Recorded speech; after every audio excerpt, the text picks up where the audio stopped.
itu karena mungkin dari joget-joget atau apa.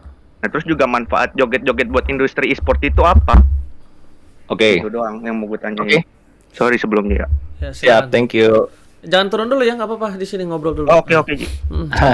Oke, jadi gini, kalau misalnya bilang bahwa manfaat joget-joget untuk industri e-sports itu apa? Oke, kita gini nih, kita mungkin banyak ya, kayak tadi gue bikin statement tentang manfaat yang bisa dibagi-bagi. Oke, manfaat itu apa sih? Manfaat itu bisa bisa menjadi apa ya? Kayak manfaat secara pikiran, ya, bisa juga manfaat secara finansial nih, bisa juga manfaat secara finansial. Nah, yang gue maksud lebih spesifik adalah kalau kategori lain dimasukkan ke industri e-sports, yang udah pasti langsung terasa adalah manfaat finansial. Dimana apabila kalau finansialnya itu berjalan, pasti industrinya lebih sehat, pasti. Itu udah hukum ekonomi. Nah, sekarang bilang, emang keluarga bisa berkarya, emang keluarga bisa bikin duit. Mungkin next session gue kayaknya kita boleh mungkin nanti bikin episode atau bikin seri atau gimana. Gue bisa sih bawa kayak salah satu yang ada di screenshotannya Bro Pasta adalah thank you bang udah speak up, soalnya gue mau susah-susah meyakinkan ibu gue mau masuk ke dunia e-sports. Dengan adanya kayak gini makin susah masuk ke dunia e-sports. Dia cewek gitu ya. Kalau dikasih kesempatan gue juga boleh gue datengin nih orang tua talent yang udah masuk ke kita. Kalau lu bilang masuk industri e-sports susah, talent gue nih, talent e-sports ya, talent OP e-sports lebih dari 100 guys sekarang talent kita nih yang udah berkecimpung di dunia e-sports ya, lebih dari 100 orang. Nah, apakah dengan dia gabung ke kita yang lebih dari 100 orang, gue tuh sangat baru, talent management gue tuh mungkin baru 6 bulan, mungkin baru 6 bulan kita udah punya 100 talents guys. Dan mereka orang tuanya sangat setuju. Apabila mereka sekarang ada yang masih di bawah umur. Oke, masih di bawah umur berarti di bawah 18 tahun. Oke. Peraturannya adalah apabila kamu itu di bawah 21 tahun, jangankan 18 tahun, di bawah 21 tahun, orang tuanya tuh harus tanda tangan, harus setuju bahwa oke, gue menyetujui bahwa anak gue boleh menjadi seorang content creator di bawah naungan manajemennya kita. Orang tuanya pun setuju. Gitu. Oke kok, sorry kok, gue mau potong kok. Boleh, gue potong dulu ya. Gimana? Oke, berarti kayak gitu industri e-sportnya berarti itu buat kepribadian lu dong ya, bukan buat industri e-sport Indonesia. Kepribadian gue maksudnya gimana? Keuntungan ya, maksudnya untuk OP doang, bukan industri e-sport Indonesia kalau kayak gitu. Gimana cara meningkatkan industri e-sports tanpa pelaku industrinya itu menjadi sebuah wadah? Kita itu sebuah wadah, bro. Tanpa tim e-sports itu industri e-sports nggak bisa berjalan. Gimana coba lu mau menjalankan industri e-sports tanpa tim yang bisa menaungi orang banyak di dalam tim itu? Gimana caranya? Halo, brother. Sambil diskusi aja, brother. Nggak apa-apa, nggak usah di-mute. Halo? Ya, brother. Sambil diskusi. Ya, nggak apa-apa. Suaranya putus-putus nih kalau misalkan kagak didengar dari live. Kalau di gua nggak tahu kenapa. Oh ya udah. Tapi udah anyway, mungkin itu sangat susah dijawab pertanyaan gue tadi. Intinya semua harus diuntungkan. Bukan karena susah dijawab kok, karena ini emang nggak denger aja. Karena putus-putus dari tadi. Jadi juga. Gini, kalau sekarang kedengeran nggak? Coba ngomong. Oke, sekarang kan tadi lu bilang gue untuk kepentingan pribadi. Ini masih putus-putus, Ji. Kalau dari gua gimana? Kedengeran nggak? Sama. Oh ya udah berarti agak delay dikit nggak apa-apa ya. Nanti lo kalau misalnya nanti dari replaynya kali mungkin. Ya, atau enggak gini setelah Ko David ngomong kalau lo mau jawab setelah titik boleh dijawab ya. Ya. Oke. Ini gue Divan, gue nonton di live deh. Iya. Jadi nanti tinggal ngomong aja. Ya sekarang kalau teman-teman punya pemikiran tim e-sports itu nggak boleh untung, yang mau ngejalanin industrinya ini, yang mau gedein industrinya ini siapa? Kalau tim e-sports itu nggak boleh untung gitu. Ya, itu satu. Dan seuntuk tim e-sportsnya untung, of course. Ya namanya kita usaha, perusahaan harus untung, dan talentnya pun harus untung. Talentnya juga untung loh. Nah, semakin untung talentnya, semakin banyak uang yang berputar di industri ini, semakin banyak view-nya, sponsor pun semakin melirik nih.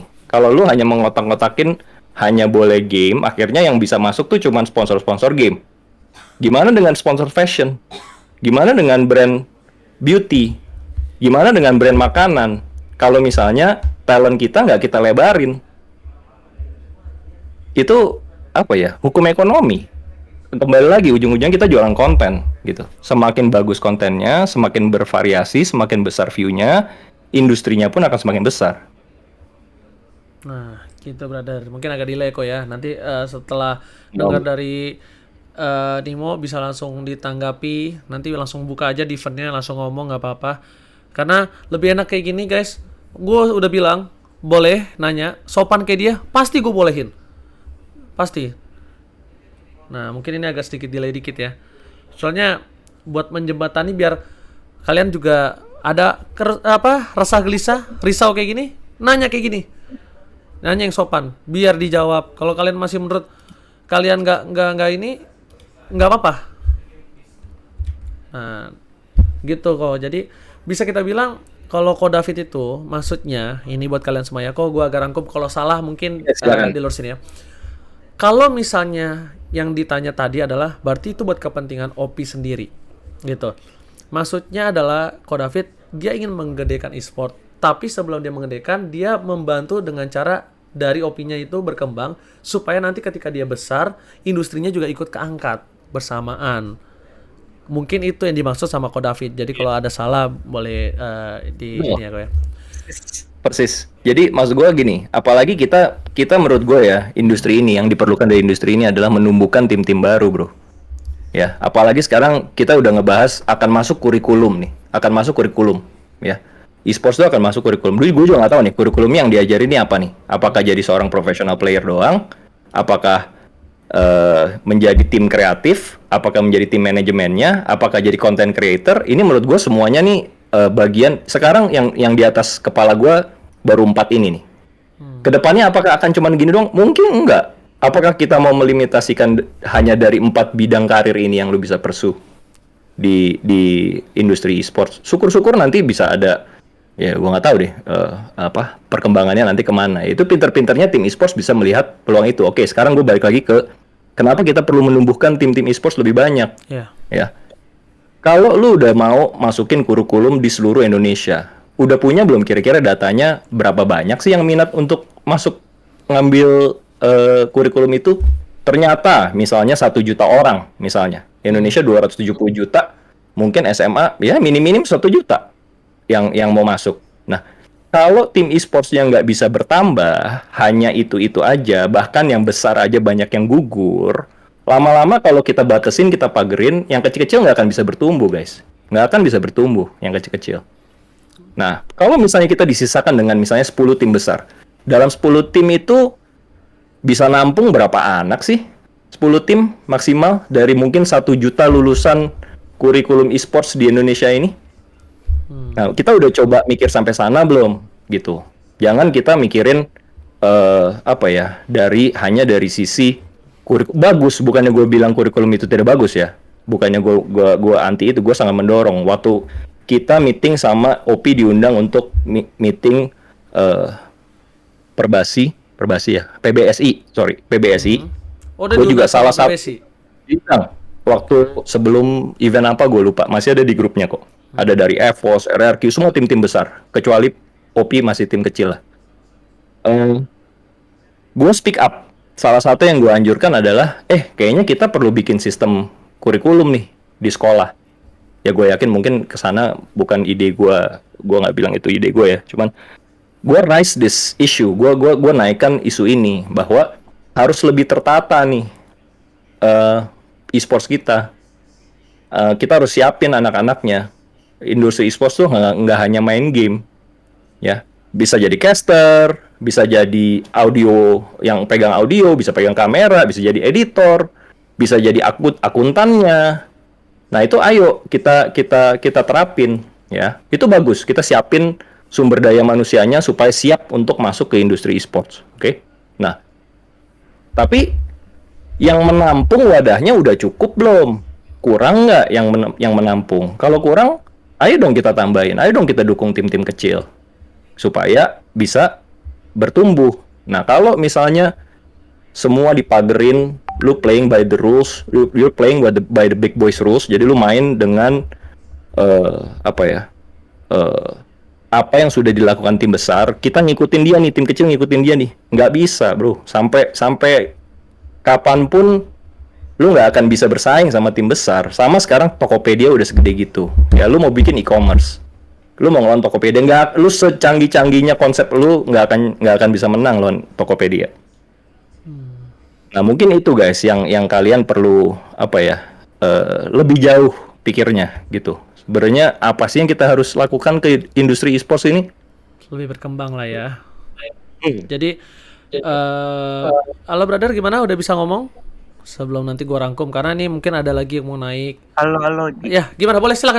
Ah, Oke nih, gue bener-bener nanya apa pertanyaan dari Mamoba nih, pokoknya dari kayak Hmm. orang-orang lain gitu. Iya, boleh. Nih ada orang yang nanya, Pak, kalau mau bawa-bawa yang katanya kategori lain, yang kayak konten OP di TikTok itu, yang mending lu buat di agensi entertain. Kan si OP udah punya ya, Pak ya. Ya, sudah punya. Nah, kenapa nggak di-uploadnya itu kayak mungkin sosial media itunya agensi tersebut? Kenapa yang di ininya malah agensi OP-nya tersebut? Apa agensi Kenapa? apa OP-nya yang itu? Kenapa di account-nya OP gitu kan? Bukan Ya, bikin gitu. account baru lah, bikin account Nah, baru ya. misalnya Kenapa bukan OP di Entertainment akun gitu agensi? atau OP Pargoy. Aduh, gue jadi buka rahasia dong. Tapi kalau nggak mau dijawab atau apa nggak apa-apa kok. Di sini tidak ada paksaan sama sekali. It's okay. Jadi gini, itu udah on the works. Kita sekarang dari GH Ruko kita, yang sekarang puji Tuhan actually gue udah punya Ruko satu aja, gue udah bersyukur guys. Gue mulai ini sedikit inspirasi sih, mungkin semoga ini bisa apa menjadi inspirasi buat kalian ya. Amin. Gue tuh sama kayak kalian awalnya dari rumah sendiri, streaming sendiri, akhirnya berprogres. Gue nyewa satu apartemen studio kecil, isinya 5 orang players tinggal di situ. Berprogres lagi, kita dapat investor. By the way, investornya OP itu Michael Wijaya, CEO-nya Sinarmas Land. Jadi investor kita itu Sinarmas. Berprogres dapat ruko, dan dari situ kita sekarang udah punya 3 content house ya, yang kita naungin 100 orang yang berpotensi kita kasih rumah di situ, mereka bisa berkonten dan mereka akan bikin yang tadi seperti siapa namanya ini, naikin ya, Mas inilah ya, yang tadi lu bilang Rizky. Rizky, yang Rizky bilang bikin account kayak gitu ya, kita bikin. Tapi emangnya nggak boleh, cuman gue balik, terlepas daripada itu, emangnya nggak boleh konten kreator TikTok yang dance masuk ke kontennya e-sports? Ya ini kembali ke pola pikir pokok awal gue. Karena e-sports itu berkembang, jadi kita sangkutin nih yang lain-lain ke sini gitu loh. Selama itu nggak offside ya, gue setuju. Nggak boleh offside, gue setuju. Nggak boleh offside, gue setuju. Nah sekarang derajat offside-nya sampai mana? Ya, derajat offside-nya sampai mana? Seperti yang tadi pembicaraan awal, TikTok itu udah punya panduan komunitas, nggak boleh dilanggar. Ada yang offside, itu TikTok wasitnya menurut gua. Kalau lu batesin hanya boleh sekian, lu bayangin sekarang misalnya tim e-sports diatur pakai rok maksimal 2 cm di atas lutut, misalnya. Pakai celana pendek maksimal berapa? Akhirnya semua jadi homogeneous gitu, jadi homogen. Akhirnya semua jadi sama. Nah, apakah dengan kesamaan semua tim e-sports itu akan baik untuk industrinya? Begitu lu bikin semua tim itu homogen, menurut gue itu sangat buruk untuk industrinya. Oke, jadi bisa. Kembali lagi yang kecil-kecil akhirnya nggak bisa naik gitu loh. Soalnya mereka udah kalah modal. Jadi kasarnya mungkin dari Bro Rizky atau buat viewers yang di rumah, gue lebih merangkum lagi. Maksud yang dimaksud oleh Ko David itu untuk fleksibel. Maksudnya industri e-sports ini kan besar, terus juga berkembang yang lagi mau settle ya kan. Kalau salah tolong dikoreksi ya kok ya. Nah, jadi Yes. jangan, kalau maksudnya si Ko David ini ingin membuat apapun bisa terjadi untuk mengembangkan dan lebih membesarkan industri e-sport, bukan hanya dengan dari kompetisi, tapi mungkin dari segi konten, segi entertain atau segi apapun. Kalau menurut dari Ko David begitu ya. Yes. Nah, Betul. jadi that's why kenapa dia sangkut-sangkutin. Nah, ini kok juga ada pertanyaan juga nih. Ini mumpung dia kan belum jawab nih. Ini pertanyaannya, dia nanya, Ji, nitip pertanyaan buat Ko David. Berarti OP lebih memilih talent nomor 1 daripada player e-sportsnya? Tidak. Sangat tidak. Tidak. Yes. Sekarang gini, gue kasih ini hitung-hitungannya lagi ya. Kembali lagi, ini adalah sebuah bisnis. Oke. Untuk punya satu divisi e-sports, itu minimum 1 tahun tuh kalian timnya tuh kira-kira 400 sampai 500 juta pengeluarannya nih. Tim e-sports untuk punya satu divisi. Berapa kok? Ya. Kurang lebih? 400 sampai 500 juta kurang lebih. 400 sampai 500 juta Ya. per Satu divisi. satu divisi. Yes. Minimum ya. Kalau tim-tim besar gue yakin gajinya juga playersnya udah gede-gede, terus mungkin dapat bonus-bonus apa, dapat fasilitas lebih. Oke. Nah, 400 sampai 500 juta. Sorry, tadi pertanyaannya apa, Ji? Gue lupa. Pertanyaannya, apakah OP lebih memilih nomor satu kan Oke. talent dibandingkan player e-sports? Dibandingkan dengan players, sangat tidak. Kita juga open recruitment terus, gitu. Kita juga open recruitment terus. Kita selalu menganalisa performance dari talent, dari players. Players kita juga facility-nya, menurut gua memberikan apa yang gue bisa tawarkan terbaik untuk mereka. Itu gue sangat yakin dengan itu, ya. Dari sisi kontrak juga sangat gue perhatikan, ya. Gue nggak bikin kontrak yang menyudutkan atau menyulitkan players gue. Tapi mungkin itu tidak terlalu terlihat di konten-konten TikTok kita. Kenapa begitu? Ya kembali lagi, soalnya turnamen gue seminggu cuma 2 kali MDL. Itu pun 6 bulan setahun. Ya, jadi apa yang kalian lihat di TikTok itu bukan yang serta-merta itu 100% yang terjadi di realnya gitu. Yang sesungguhnya terjadinya mungkin jauh di luar itu, guys. Kalian nggak lihat mereka itu scrim itu mungkin setiap hari itu scrim latihan dari jam berapa sampai jam berapa. Turnamennya itu jadi pro player itu berat loh, guys. Jadi pro player itu tuntutannya sangat tinggi, kompetitif banget. Kompetitif bukan hanya di Land of Dawn, bukan hanya di gamenya, tapi kompetitif secara lu kalau nggak perform nih lu akan tergantikan nih dengan pemain lain. Itu kompetitif banget. Gitu. Gimana pendapat, ada beberapa pendapat dari komunitas juga kok bilang ada beberapa tim baru juga kok, tapi dia tidak harus pargoy untuk bisa sebesar sekarang misalnya, atau nggak baru besar, mungkin tim yang umurnya GPX, sama. ya. Tadi gue lihat GPX, bener nggak? Coba Nggak apa-apa gimana kan guys? ini nyebut merek? Nah makanya. Nyebut merek nggak apa-apa kan? Tim apa? Nggak apa-apa gue sih. Kalau gue sih nggak Yor enak nggak ya. apa-apa. Yor nggak apa-apa, Yor. Pokoknya Gue akan jelekin. ya. Gue hanya akan ngelihat dari sisi eksekusinya dia ya. GPX ini gue kasih contoh GPX. Ya. GPX itu sangat bagus, guys. Dan kalau gue bisa bilang sekarang misalnya ada orang mau bikin tim kayak GPX, nggak akan bisa bikin tim dengan konsep GPX, nggak akan bisa. GPX itu isinya semua bintang-bintang mantan pro player yang sudah sangat mengerti industrinya seperti apa. Mereka relatif modalnya juga udah cukup gede, ya, cukup gede menurut gue. Dan dia berhasil, gue nggak tahu internally apakah dapat investor atau gimana. Nah, gue sama Edward juga kenal baik. Gue sama Yurino juga kenal baik. Yurino juga kita sering ngobrol-ngobrol lah, sering tukar pikiran dulunya.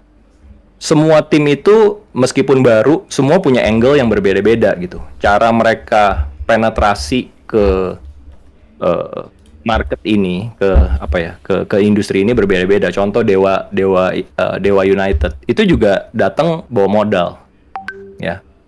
Udah punya investor, announcement pakai Giselle, itu aja udah berapa duit ya kan? Nah, setiap tim itu punya angle yang berbeda-beda. Nah, it's okay.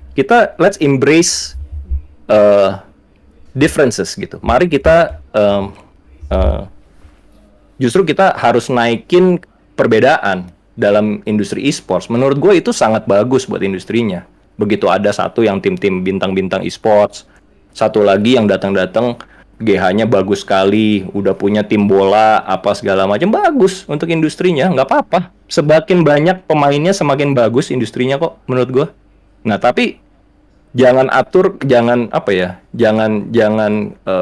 kaget kalau misalnya ternyata OP ini juga punya packaging yang beda loh, gitu. Sekarang bayangin lu mau ke Indomaret, lu beli minuman, semua isinya merek A, gitu. Lu nggak punya opsi nih. Lu bisa beli merek B, lu bisa merek C. Alangkah bosennya lu datang ke Indomaret cuman beli satu jenis minuman, gitu kan? Nih tapi di kolom komentar bilangnya bukan GPSco tapi ke arah GD. Gimana kalau menurut? GD. Iya, Genesis Dogma. Gue kurang tahu tentang tim itu, sorry. Kurang tahu ya guys ya. Jadi Gue kurang tahu. bisa Gue dibilang. nggak bisa komentar, soalnya gue nggak ngerti. Oke, jadi bisa kita bilang kita rangkum pertanyaan yang tadi tentang yang tim lain tuh tanpa harus Pargoy bisa hidup, maksudnya bisa besar. Kenapa OP harus Pargoy gitu? Dari Ko David bilang kayak semua tim yang masuk itu mungkin ada privilege atau keuntungan masing-masing, datangnya beda-beda, kayak gitu guys. Punya rasanya sendiri lah, nikmatnya beda gitu loh. Ada yang pedes, ada yang asem, ada yang asin gitu. Tadi kan pas banget nih kita lagi ngomongin Dewa, nah pas banget ada Om Gadun nih. Mungkin ya kan. Sini ngobrol, boleh. Halo Om Gadun. Nah, ini kebetulan ada Om Gadun CEO dari Dewa kan. Maksudnya Salam kenal Om Gadun, gue belum pernah ketemu nih. boleh kalau misalnya Om Gadun juga merasa resah atau merasa kayak aduh gua nggak nyaman nih. Ya kan? Tentang kalau OP atau apa. Halo Om Gadun, selamat malam. Halo, malam. Ini Om Gadun, ini aku naikin. Jadi gini Om, ini ada OP Esports dari CEO-nya. Nah, mungkin kebetulan Om Gadun adalah CEO juga. Ya? Halo kok, namanya kebetulan sama ya?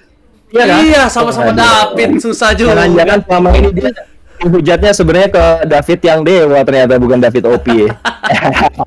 Coba mungkin gini. Om Gadun kan mungkin punya pandangan lain nih. Kalau yang ini kan kebetulan banyaknya viewers ya. Oh, bentar gue turunin dulu ya. Rizky, gue turunin. Thank you udah ngobrol. Oji, Bang Oji, bentar ini. Ini banyak yang ngomong nih naikin Emak Moba. Katanya ada yang mau nanya itu, Emak Moba yang nama Discordnya Emak Moba. Wih, gila. Sampai Satu-satu. Oh, Emak Moba juga. Aja, aku turun ya. Thank you. Oke, thank you. David. Semoga menjawab. Thank you. Nah, halo Emak Moba. Wah, gila. Emak Moba nih. Ini Emak Moba sebelum kita ngobrol antar CEO nih, ya. Ini Emak Moba katanya mau nanya, ada apa Emak Moba? Kecil suaranya, boleh besarkan? Emak Moba naik ya guys ya. Iya, kalau ada koyur boleh kalau ada koyur bilang guys. Sini. Yurino ini. Kalau ada koyur boleh guys. Lebih enak lagi. Ya, KB boleh kalau ada KB ko Edwin boleh. Tolong naikin itu tadi OP Esports OP Esports. Oke, siap ya. Turun deh. Coba di channel lain biar kelihatan mana. OP bentar ya. Oh, udah aman. Dah. Oke, kalau Ko Edwin, wah, gue sangat senang hati kalau siapapun. Oke, Emak Moba nggak bisa ya guys ya nanti ya. Jadi Om Gadun dulu nih. Mungkin Om Gadun sebelumnya selamat malam nih kalau misalnya ada. Malam. Nah, mungkin Om Gadun ini kan banyak banget nih kebetulan yang